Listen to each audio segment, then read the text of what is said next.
आदाब, नमस्कार। आपका मेरी अपनी महफिल में एक बार फिर इस्तकबाल है, स्वागत है। आजकल मैं आपको सुना रहा हूँ जनाब नसीरुद्दीन शाह साहब की खुद नविश्त और फिर एक दिन। आज इस खुद नविश्त का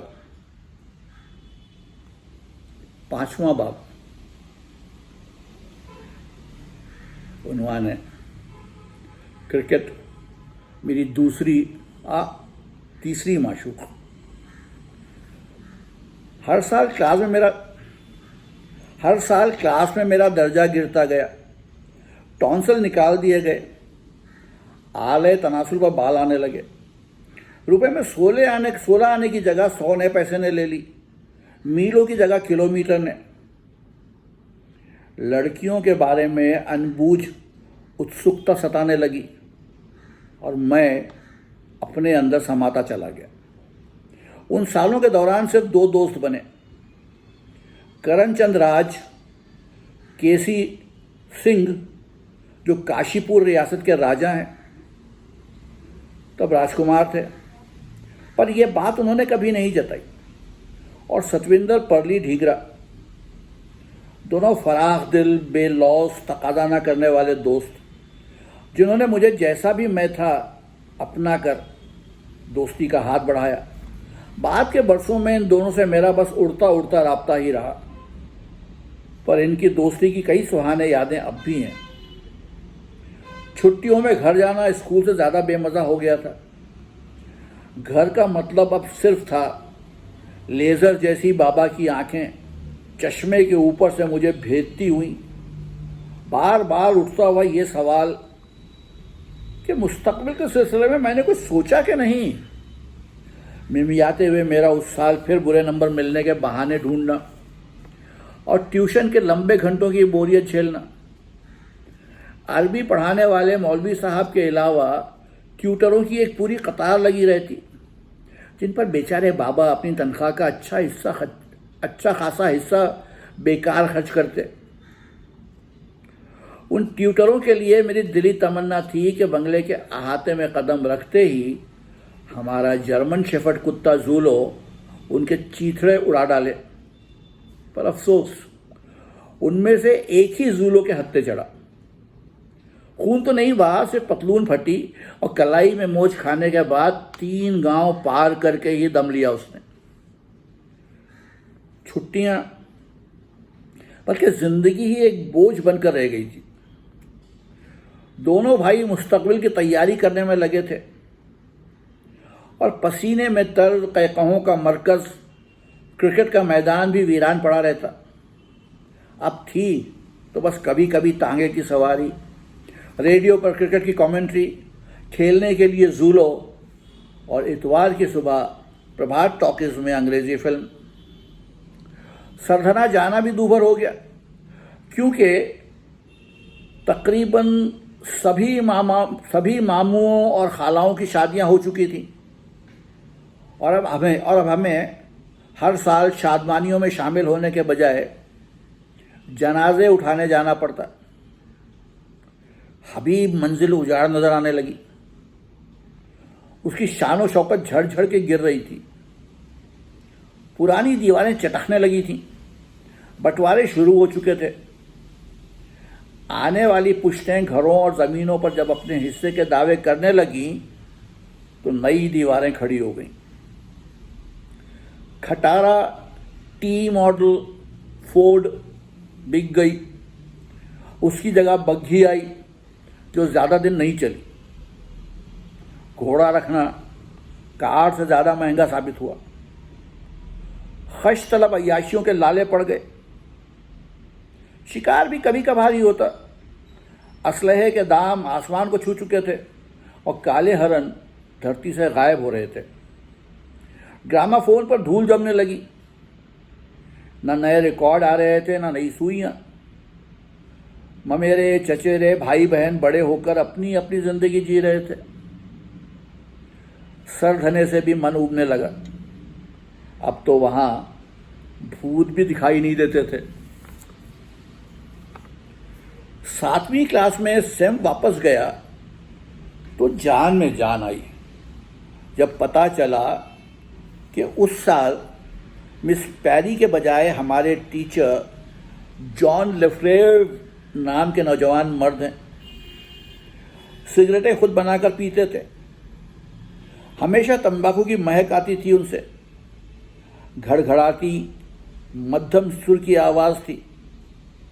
जाहिर है पादरियों की तरह उन्हें ताउम्र कुंवारा तो रहना नहीं था, लिहाजा हमारी क्लास के पास से गुजरती मुख्तलिफ नौजवान उस्तानियों से अक्सर उनकी लंबी लंबी किलकारियों भरी गुफ्तगू चल पड़ती। कभी कभी हिदायत देकर कुछ भी करो पर शोर ना बचाओ। वो डेस्क पर सर टिकाकर सारा वक्त हमसे बेखबर रहते। बेहद नर्म मिजाज मिलनसार इंसान थे, कभी किसी को मारा पीटा नहीं। लेकिन जिस तरह मिस पैरी की बेरहमी का मुझ पर कुछ असर नहीं हुआ, उसी तरह लफ्रेव साहब की रहमदिली भी मुझे कुछ न सिखा पाई। अलबत्ता उनका अपनी ही दुनिया में खोए रहना मेरी क्रिकेट की तस्वीरों में इजाफा करने का सबब बना। क्रिकेट का नशा भी अब मुझ पर सर चढ़कर बोल रहा था। अपनी गिरफ्त में लेने के लिए क्रिकेट और फिल्मों के बीच मुहिम छिड़ गई। साहित्य कथाओं और कुछ एक कविताओं के अलावा जो किताबें दर्जे में जबरन पढ़ाई जाती थीं, उनमें याद रखने लायक कहीं कोई चीज़ नज़र नहीं आती थी मुझे। अलबत्ता हर टेस्ट मैच के तमाम ब्यौरे मेरी ज़बान पर रहते। वैसे आज जिस कदर मैच होते हैं उतने तब कहाँ खेले जाते थे। कुछ वक्त तक पेशावर क्रिकेट खेलने के ख्वाब भी देखे मैंने, पर त्यागने पड़े। पता ही नहीं चल पाया कि मुझ में क्रिकेट का हुनर कितना है और क्रिकेटर बनने की मेरी उम्मीद का चिराग उस दिन बुझ गया जब प्रेम कपिल नाम के एक बंदे ने हैट्रिक लेते हुए मुझे अपना तीसरा शिकार बनाया। उस खेल से लेकिन मेरा दिली लगाव अब भी कायम है, जबकि तब वो धधकती आग था। हर ज़माने की क्रिकेटरों की तस्वीरों का एक ज़ख़ीरा मेरे पास था, जो स्कूल छोड़ने पर अफसोस वहीं रह गया। आज वो तस्वीरें बेशकीमती होती। मेरे 1 रुपये के हफ्तावार जेब खर्च का आधा हिस्सा बाकायदा स्पोर्ट्स एंड पास टाइम खरीदने में जाता। ये बेहतरीन रिसाला जो मरहूम हो चुका है, हर खेल की ढेर सारी मालूमात देता। उसे अच्छी तरह बाँचने के बाद क्रिकेटरों की तस्वीरें काट कर अपनी फिज़िक्स प्रैक्टिकल कॉपी में चिपका लेता। न जाने इस शगल से किस कारामद बात की उम्मीद थी मुझे, पर सबसे ज़्यादा क्रिकेट तस्वीरों के मालिक के तौर पर मैं स्कूल में जाना ज़रूर गया।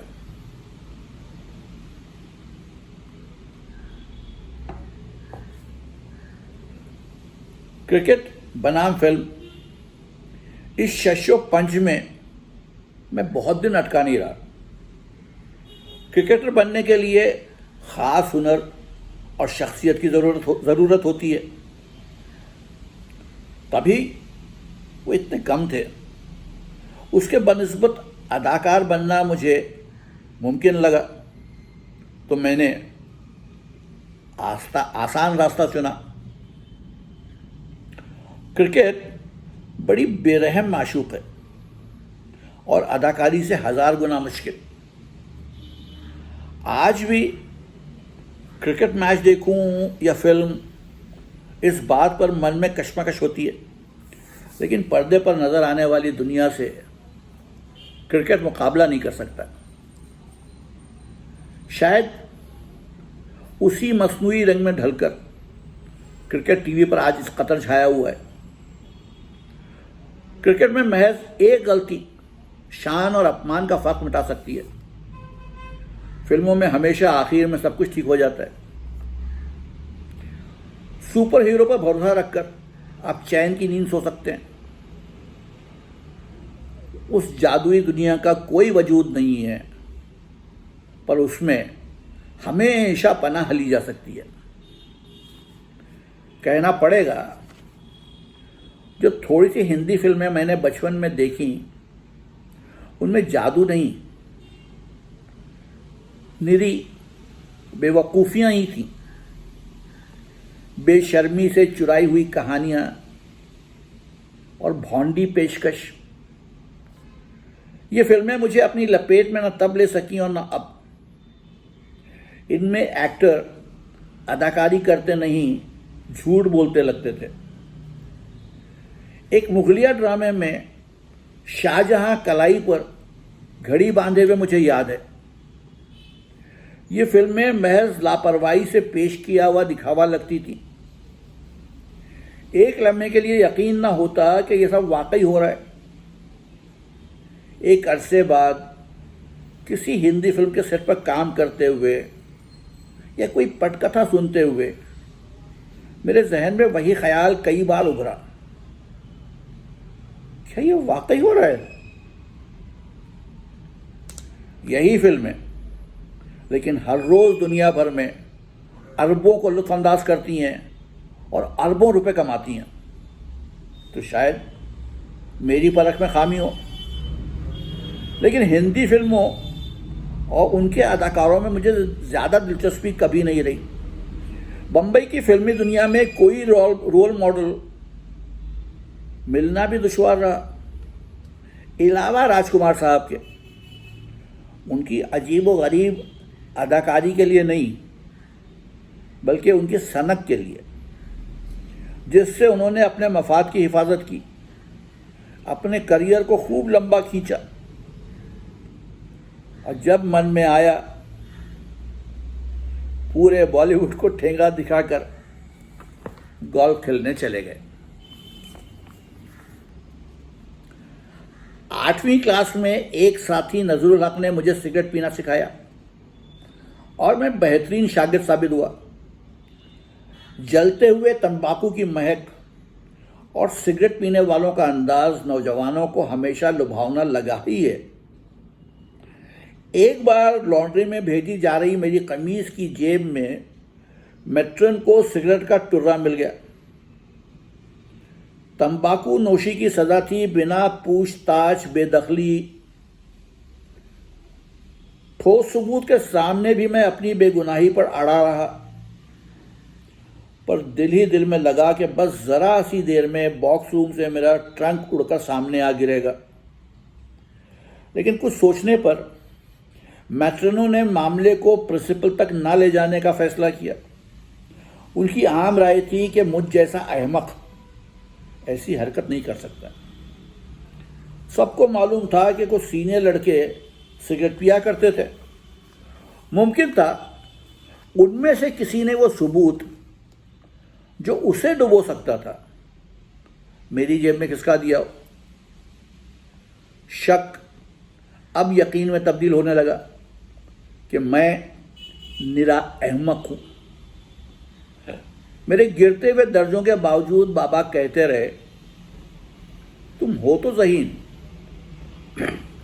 वो यकीन करना चाहते थे इस बात का, पर मेरी मुसलसल गिरती कारगुजारी को पचाना उनके लिए जख्म बन गया होगा।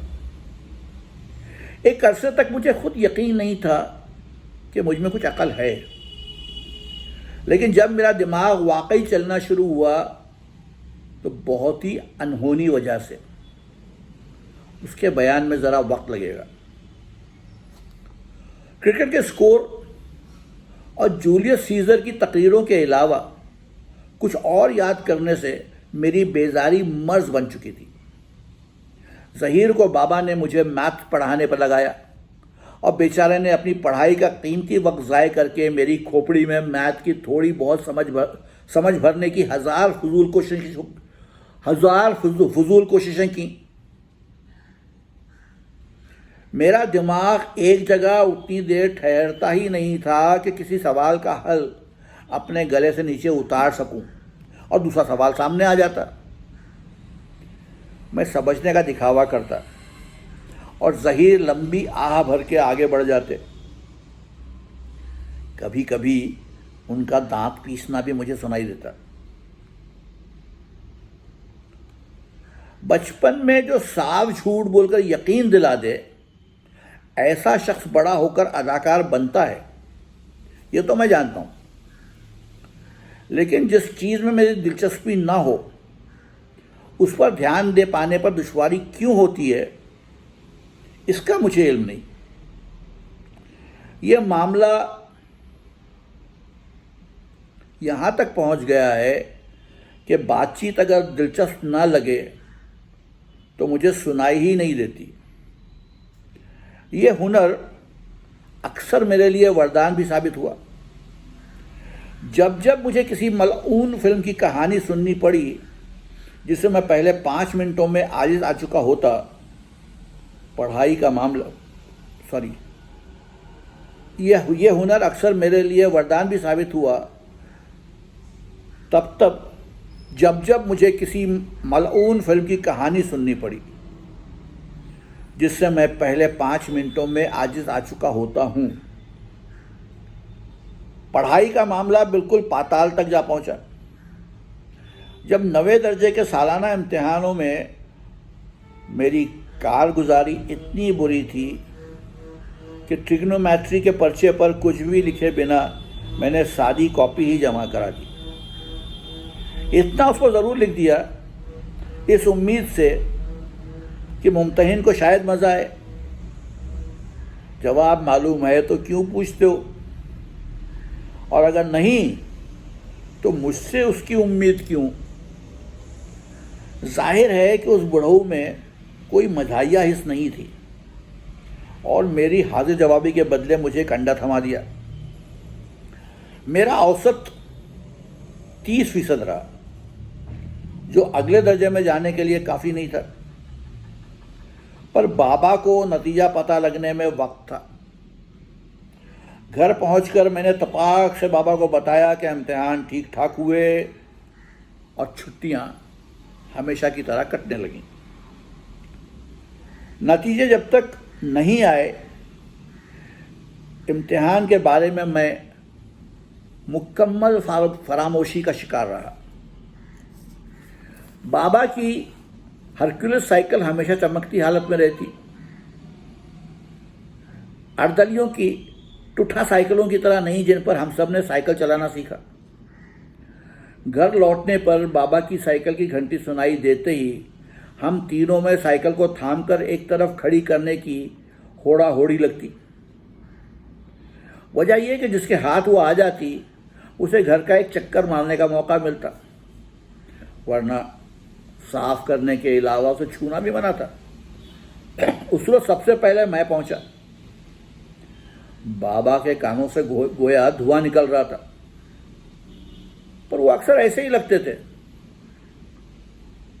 उसको कोई गुमान ही नहीं हुआ कि क्या बम फटने वाला है। उन्होंने कुछ बोले बिना साइकिल थमाई और अंदर चले गए। मैं साइकिल चलाता घर के पिछवाड़े पहुंचा तो बाबा वहां कहरे खुदा की तरह खड़े थे। एक मुड़ा हुआ मोटा सा कागज उन्होंने मेरी तरफ फेंका, जो मेरी छाती से लगकर बिल्कुल जैसा फिल्मों में होता है मेरे हाथों में आन गिरा। रिपोर्ट कार्ड पहचानने के लिए उस पर दूसरी निगाह नहीं डालनी पड़ी मुझे। न फेल लफ्ज पर, जो उछलकर मेरी नज़रों से आ टकराया।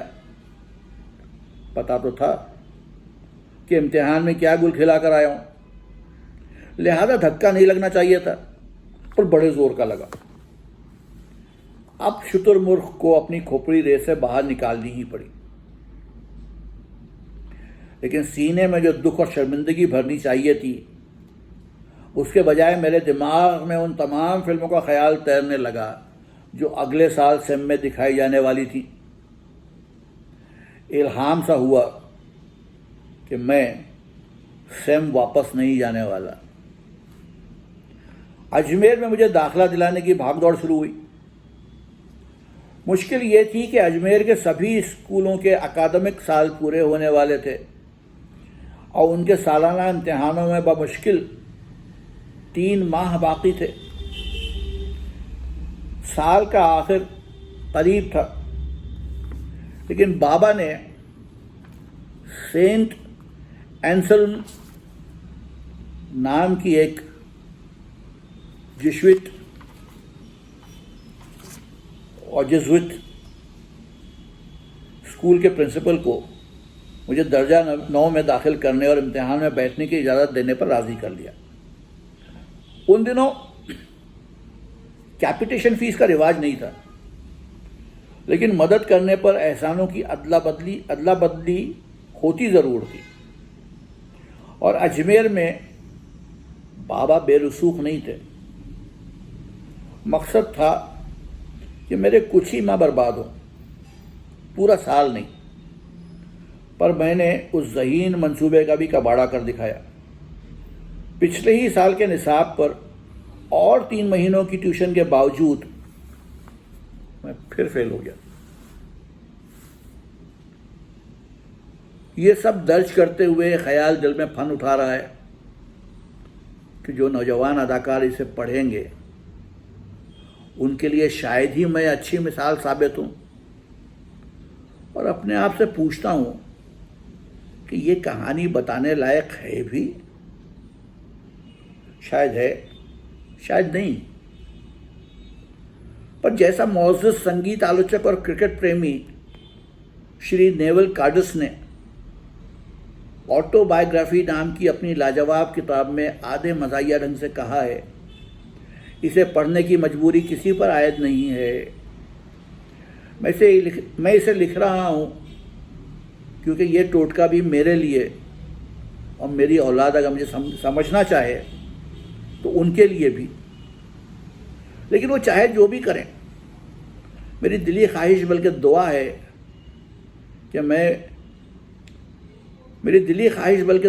कि मैंने उस उम्र में हर बात में जिस तरह की मुकम्मल लापरवाही बरती वैसी वो कभी ना करें। लेकिन डर है कि उन्होंने मेरी कुछ खूबियां विरासत में ज़रूर पाई होंगी। 9वीं क्लास में दूसरी बार फेल रिपोर्ट पाने के बाद मैं अपनी साइकिल पर जितनी दूर जा सकता था गया, ताकि घर जाकर यह खबर सुनाने का वक्त किसी तरह टल जाए। थोड़ा सा तैश अपने ऊपर ज़रूर था, लेकिन इतना भी नहीं कि खुदकुशी वगैरह की बात सोचूं। बस खाली दिमाग चलता ही गया, जब तक लाजिम को और टालना मुमकिन नहीं रहा। आखिर साइकिल का रुख घर की तरफ मोड़कर मैं दिल को टटोलता रहा कि इस दफ़ा कौन सा झूठ बोलूं। घर लौटने के वक्त से पूरे 3 घंटे बाद मैं पहुंचा। बाबा की परेशान मगर उम्मीद भरी आंखों की याद आज भी सीने में टीस पैदा करती है। और कैसे उनका चेहरा मुरझाया, मेरी टुच्ची, मैं फिर से पढ़ रहा हूँ, हुजूर माफ़ कीजिएगा। बाबा की परेशान मगर उम्मीद भरी आंखों की याद आज भी सीने में टीस पैदा करती है। और कैसे उनका चेहरा मुरझाया, मेरी टुच्ची दलीलें सुनकर कि उस स्कूल में तो 6 माही इम्तिहान में बैठा ही नहीं था, लिहाजा कुल मिलाकर नंबरों का शुमार कम रहा और इसीलिए मैं फेल हुआ। कहा उन्होंने कुछ भी नहीं, डांटा भी नहीं, बस धीमे से बोले, जाओ खाना खा लो। उस रोज़ मुझे उन पर बहुत तरस आया। तो ये था नसीर साहब की खुद नविश्त का 5वां बाब। कल फिर आऊँगा, आपको 6ठा बाब सुनाऊँगा।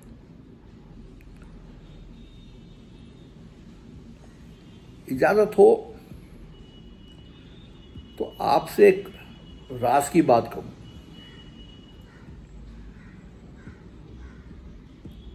आने वाले सोमवार यानी पीर मंडे 20 जुलाई को नसीरुद्दीन शाह साहब की सालगिरह है,